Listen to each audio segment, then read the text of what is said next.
Good afternoon. This is All India Radio. I am Tanvi Taneja and with me is Ishani Gupta with the Midday News.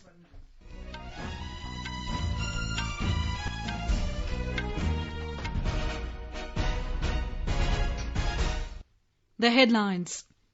Prime Minister Narendra Modi to hold 6th meeting with states and union territories on 16th and 17th of June. Recovery rate of COVID-19 positive cases nears 50%. Army Chief General M.M. Naravane says entire situation along India-China border under control. 2 terrorists killed in encounter in Kulgam district of Jammu and Kashmir. RBI sets up panel to review ownership and corporate structure of private sector banks. And WHO urges countries to make a global political commitment to ensure equal access to emerging vaccine for COVID-19. Prime Minister Narendra Modi to hold 6th meeting with the Chief Ministers of all states and union territories on 16th and 17th of this month at 3 p.m. The Prime Minister will interact with them through video conferencing. On 16th of June, the Prime Minister will interact with 21 states and union territories. These include Punjab, Assam, Kerala, Uttarakhand, Jharkhand, Chhattisgarh, Tripura, Himachal Pradesh, Chandigarh, Goa, Manipur, Nagaland, Ladakh, Puducherry, Arunachal Pradesh, Meghalaya, Mizoram, Andaman and Nicobar Islands, Dadra and Nagar Haveli, Daman and Diu, Sikkim and Lakshadweep. The next day, Mr. Modi will interact with 15 states and union territories. These are Maharashtra, Tamil Nadu, Delhi, Gujarat, Rajasthan, Uttar Pradesh, Madhya Pradesh, West Bengal, Karnataka, Bihar, Andhra Pradesh, Haryana, Jammu and Kashmir, Telangana and Odisha. Our correspondent is telling us more on this. The meeting assumes significance in the wake of the rising number of coronavirus cases in the country. This will be the 6th meeting of the Prime Minister with the Chief Ministers since the announcement of nationwide lockdown in March. Currently, the country is under the 5th phase of lockdown, which entails much more relaxations than the previous ones. Under Unlock 1, the centre and the state governments have eased several restrictions for the convenience of public and businesses to ensure that economic activities gather momentum. Cabinet Secretary yesterday held a meeting with Chief Secretaries of all the states and advised them to focus on containment, testing and tracing, health infrastructure upgradation and community engagement for effective management of COVID-19. With Dipendra Anand Kumar, AIR News, Delhi. The central government today said that the recovery rate of COVID-19 positive cases has reached 49.94% in the country. 1,54,330 people affected with coronavirus have been cured. During the last 24 hours, 7,135 people recovered from this virus. Total active corona cases in the country are 1,45,779. Health and Family Welfare Ministry said 11,458 new cases of COVID-19 have been reported in the last 24 hours, taking the total number of cases to 3,08,993 in the country. This is the highest spike in fresh cases in one day since the outbreak of coronavirus in the country. During the last 24 hours, 386 deaths have been registered, taking the nationwide toll to 8,884. With this, the case fatality rate reached 2.87% in the country. Meanwhile, Indian Council of Medical Research said that a total of 1,43,737 tests for coronavirus were conducted in the country by various laboratories in the last 24 hours. So far, 55,07,183 tests have been conducted in the country.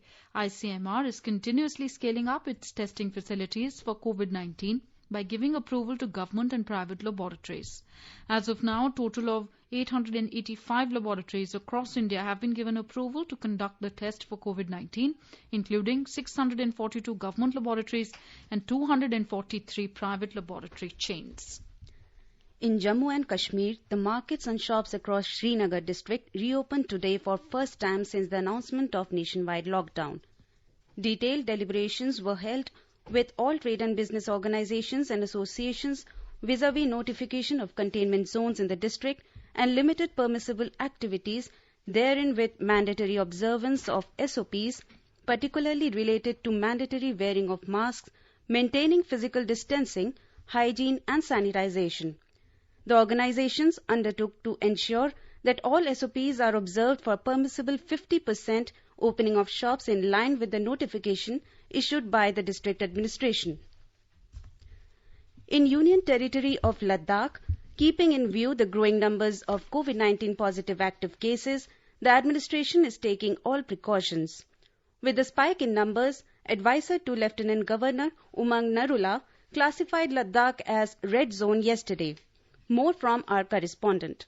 Following the abnormal rise in COVID-19 positive cases in the last couple of days, the Ladakh is declared as a red zone. The Union Territory administration is expecting worse to come in Ladakh as the results of over 1,500 samples yet to be received from the testing labs. Union Territory Ladakh has received over 21,000 of people following the evacuation. Leh and Kargil district administrations have ensured the institutional and home quarantine of the people arrived in the districts from various parts of the country and adopting zero tolerance against violators of SOPs and guidelines. On the other hand, Leh adopted the odd-even formula for the vehicles on the roads in the district. Only vehicles of the essential services are exempted from the formula. Ramesh Chandra, All India Radio News, Leh. Meanwhile, Kargil town is witnessing limited movement of people and vehicles. The restrictions were imposed today amid the increasing number of COVID-19 cases in the district. The total number of cases in the Union Territory has reached 102, with 69 cases in a single day. District Magistrate of Kargil, Basir ul Haq Chaudhary, said there will be zero tolerance against violators of guidelines. In Punjab, the lockdown on weekends and public holidays began from today.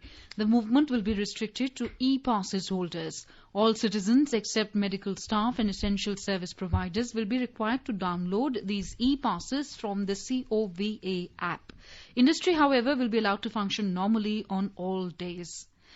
In a first-of-its-kind initiative aimed at checking the community spread of novel coronavirus, Punjab Chief Minister Captain Amrinder Singh has launched a mobile application, Ghar Ghar Nigrani, aimed at undertaking house-to-house surveillance to contain the spread of COVID-19. The Chief Minister described the Health Department's initiative, encompassing ASHA workers and community volunteers, as a tool for early detection and testing of coronavirus. Additional Chief Secretary Health Anurag Agrawal said that the entire rural and urban population of the state above 30 years of age will be surveyed as part of the drive. It will also cover persons below the age of 30 having comorbidity or influenza-like illness. Mr. Agrawal said this would not be a one-time activity but an ongoing process till the containment of COVID-19. In Gujarat, the number of COVID-19 cases rose to 22,562 after 495 fresh cases were reported in the last 24 hours. As per the release by the Health Department, 31 patients succumbed to the virus in the same period, taking the death toll in the state to 1,416. As many as 392 people have recovered and were discharged from different hospitals in the state, taking the total to 15,501. In Madhya Pradesh, the count of coronavirus cases grew to 10,443, with 202 new patients being detected in the last 24 hours. 9 COVID-19 patients died during this period, taking the number of fatalities to 440 in the state. A report. Since the lockdown restrictions were eased on May 31st, the number of patients has grown up by 2,354. 90 people have died during this period. The number of cases in Indore, the worst district in the state, rose to 3,972. Bhopal has so far reported 2,082 COVID-19 patients. No new coronavirus cases was reported in 27 districts yesterday. Meanwhile, the state government raised the cess on petrol and diesel by ₹1 from today to make up the decline in revenue collection due to coronavirus outbreak. Sanjeev Sharma, AIR News, Bhopal. In Chhattisgarh, committees will be set up in every village to monitor the migrant labourers who returned home after completing their quarantine period. Our Raipur correspondent has the details. For the prevention of coronavirus infection in Chhattisgarh, village committees will now be set up to monitor the persons who have completed a 14-day quarantine period in quarantine centres. Chief Minister Bhupesh Baghel has recently instructed the collectors in this regard through video conferencing. Village committees will comprise of government staff and local people of the village. Migrant laborers returning home will be advised to stay in their homes for the next 14 days and also keep safe distance from their family members. Random tests of such people will also be conducted time to time. Vikalp Shukla, AIR News, Raipur. Central Railway CR has added another feature to its CAP during this lockdown. Railway Protection Force of Central Railway CR Pune Division has launched a robotic Captain Arjun to intensify the screening and surveillance. This robot is launched to screen passengers while they board trains and keep a watch on antisocial elements. The brainchild behind this innovation of Captain Arjun, DIG in RPF Alok Bohra, said that the high infection rates among multiple segments of people across the world have hampered efforts to tackle COVID-19 pandemic that prompted them to consider robotic screening. Our correspondent reports that Captain Arjun can be deployed for multiple uses and it is an effective element in station access control and will augment the station security plan. Captain Arjun is equipped with a motion sensor, one PTZ camera and one drone camera. The cameras use artificial intelligence algorithms to track suspicious and antisocial activity. It also has an inbuilt siren, motion-activated spotlight with an inbuilt internal storage for recording in case there is a network failure. Captain Arjun does thermal screening and records the temperature in digital display panel. If temperature is higher than reference range, it sounds an abnormal automatic alarm. Captain Arjun also has a sensor-based sanitizer and mask dispenser and can speak in local language. The robo has floor sanitization facility with good battery backup. Madhuri Pange, AIR News, Mumbai. Kerala has increased the COVID test in large scale as the number of positive cases are on a rise in the state recently. A report.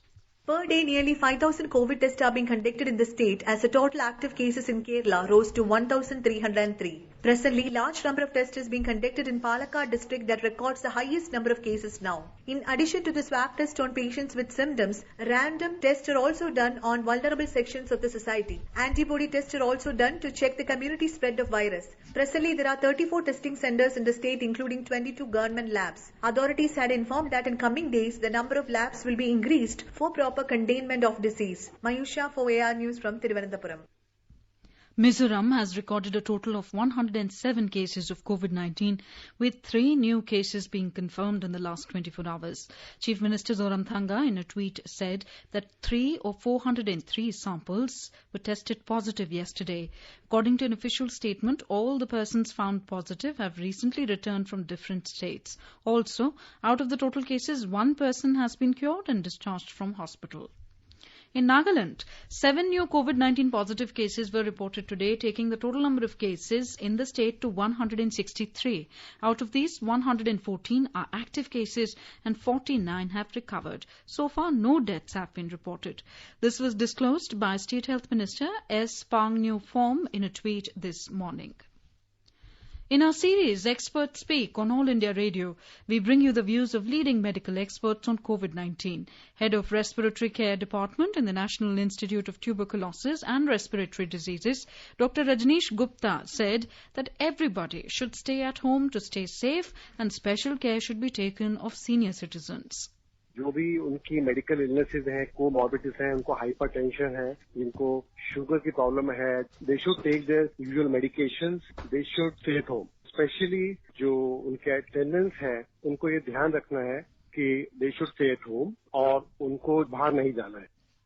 Head of Geriatrics Department in All India Institute of Medical Sciences, AIIMS, Dr. A.B. Day said COVID-19 pandemic has affected senior citizens adversely and they should follow all necessary precautions like staying at home, wearing masks, frequent hand washing. He said they should remain positive and all their medications for the existing diseases should be continued in the same dose. कोविड-19 से बुजुर्गों को ज्यादा खतरा महसूस हो रहा है, इसलिए जरूरी है कि आप घर में रहें, अपना हाथ बार बार धोते रहें, मास्क का इस्तेमाल करें. जिन लोगों को बीमारी है, जो लगता है आपको कि उनको कोविड हो सकता है, उनसे दूर रहें. अपने दवाइयां खाते रहें जो आप पहले ले रहे थे. खाने में जो आप रोज खाते हैं वही खाएं और दिन भर कुछ ना कुछ करते रहें, मोबाइल रहें, चलते फिरते रहें, बिल्कुल बेड बाउंड ना हो जाएं. घर में रहें, ये दौर भी गुजर जाएगा। In Tamil Nadu, the traditional Indian system of medicine, Siddha, has proved to be effective in the COVID-19 disease management, as 30 patients receiving the treatment have been discharged from Chennai hospitals yesterday. The Siddha formulations, based on natural ingredients, have been administered to asymptomatic patients.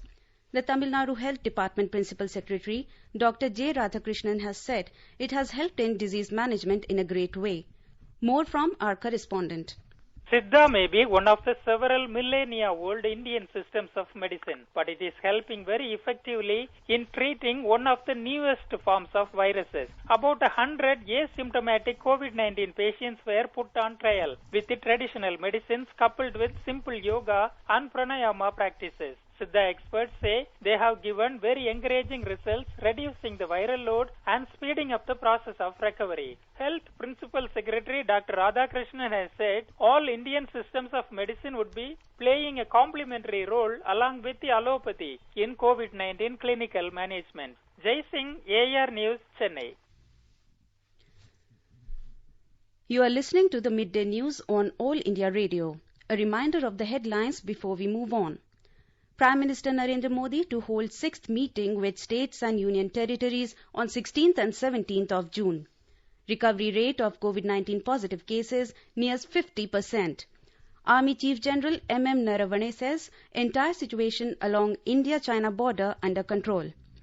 2 terrorists killed in an encounter in Kulgam district of Jammu and Kashmir. RBI sets up panel to review ownership and corporate structure of private sector banks. And WHO urges countries to make a global political commitment to ensure equal access to emerging vaccine for COVID-19. For quick news updates round the clock, follow us on our Twitter handle @AIR News Alerts. अपने साथ अपनों का ध्यान रखो, बड़े बुजुर्गों का तुम ध्यान रखो, 2 बात करो, कुछ मदद करो, कोरोना के चलते याद रखो, घर की सफाई ना भूलना, हाथों को धोना मत भूलना, सुरक्षित दादा दादी नाना नानी अभियान, अपने साथ अपनों का ध्यान।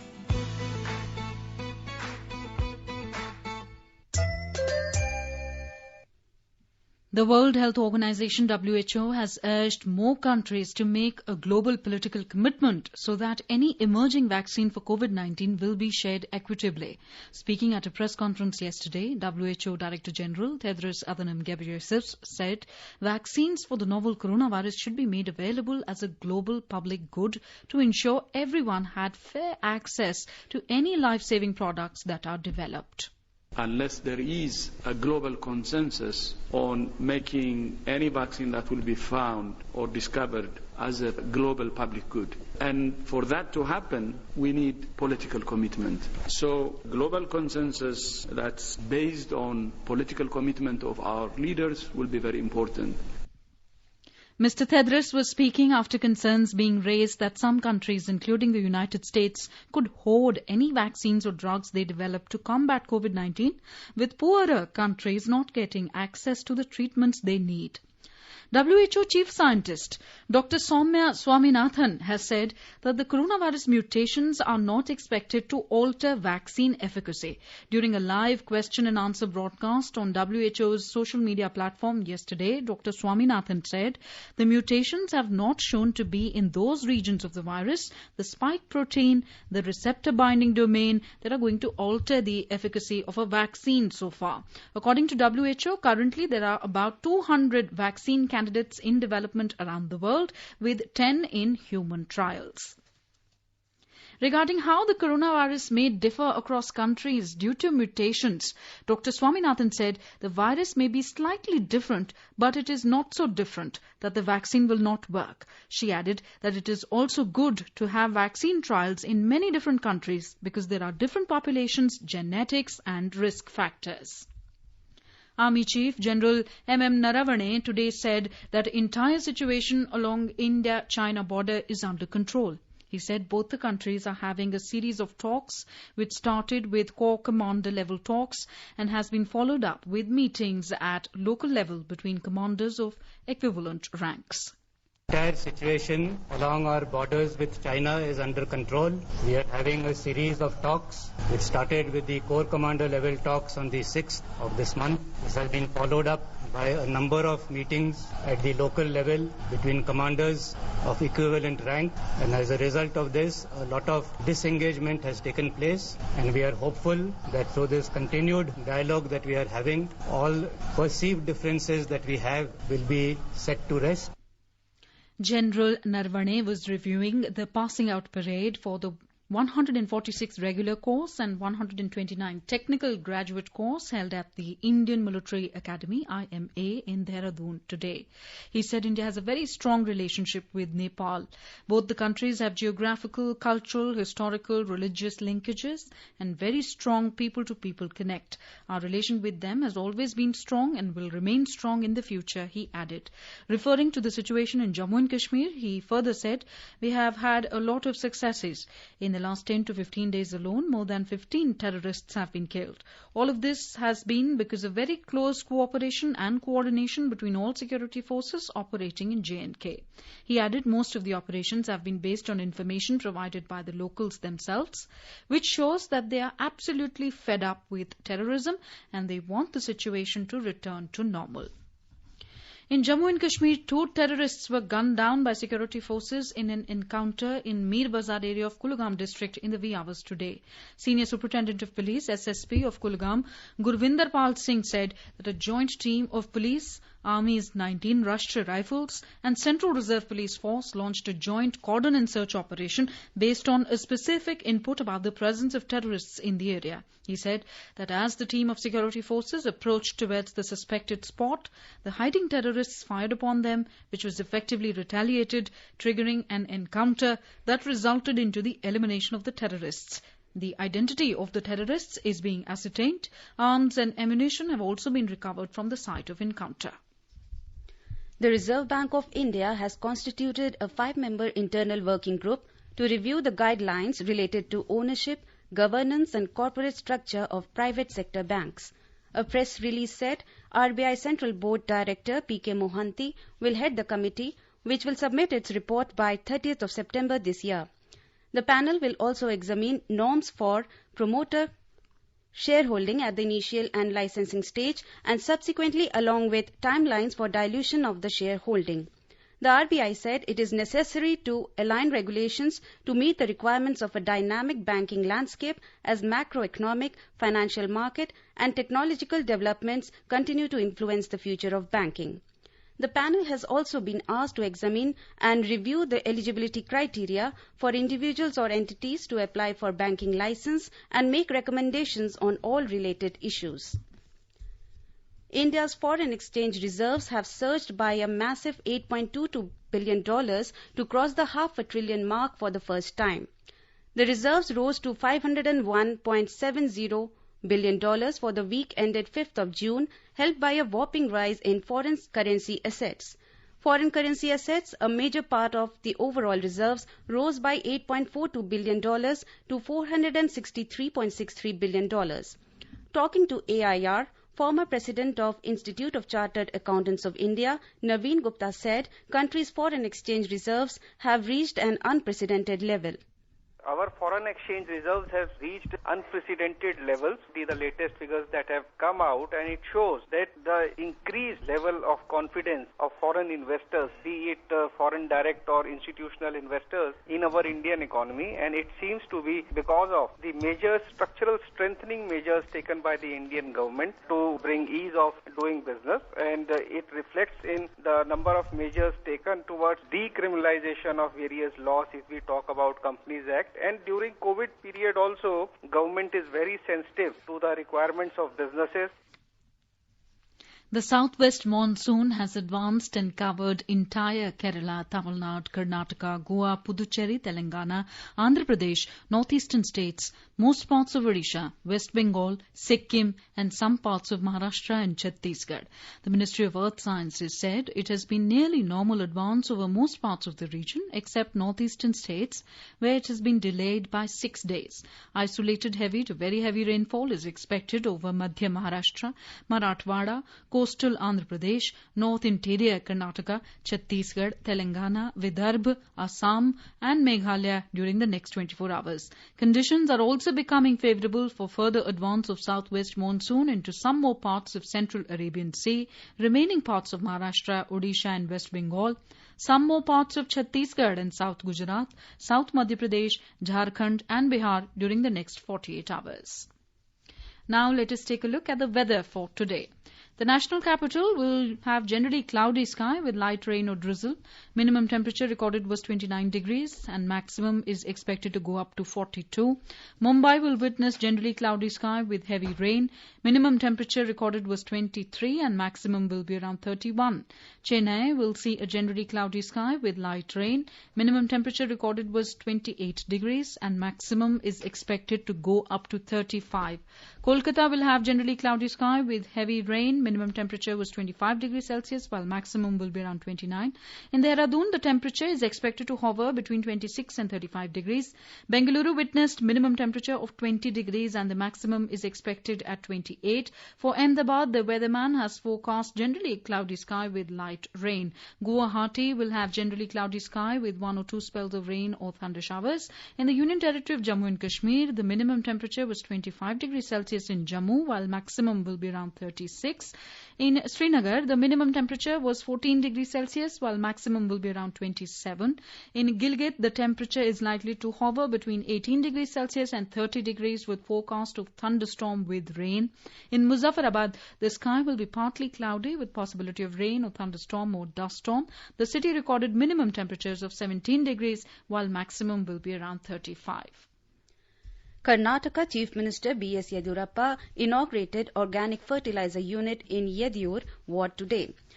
The unit will process wet city waste and produce 12 lakh litres of organic fertilizer and micronutrients in a month.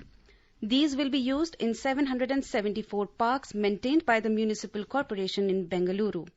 By using organic fertilizer, the city corporation is planning to save 8 crore 50 lakh rupees, that was pending to procure chemical-based fertilizer.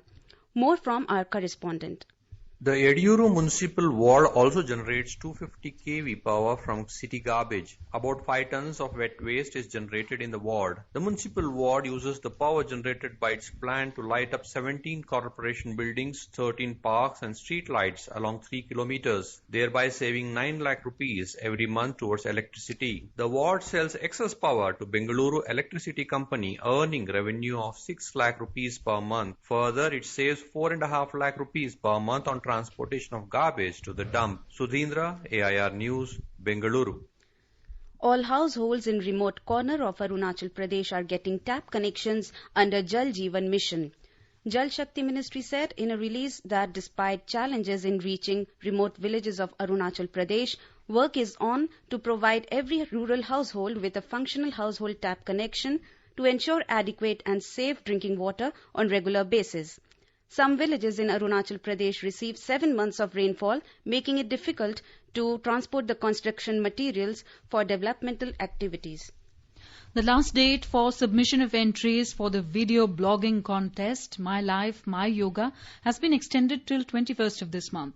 This global contest is being jointly organized by the Ministry of Ayush and the Indian Council of Cultural Relations on the occasion of the 6th International Day of Yoga on 21st of June. Earlier, the last date for submission of the entries was 15th of June. The decision for extending the last date has been taken after demands from the yoga fraternity across the globe, which sought more time to prepare the videos. Prime Minister Narendra Modi, in his Man Ki Baat address to the nation on 31st of May, had called upon everyone to participate in My Life, My Yoga video blogging contest. The contest focuses on the transformative impact of yoga on the lives of individuals. And now, before we end the bulletin, the headlines once again. Prime Minister Narendra Modi to hold 6th meeting with states and union territories on 16th and 17th of June. Recovery rate of COVID-19 positive cases nears 50%. Army Chief General M.M. Naravane says entire situation along India-China border under control. 2 terrorists killed in encounter in Kulgam district of Jammu and Kashmir. RBI sets up panel to review ownership and corporate structure of private sector banks. And WHO urges countries to make a global political commitment to ensure equal access to emerging vaccine for COVID-19. For details of these stories and more, you can log on to our website www.newsonair.com. And with that, we end the Midday News.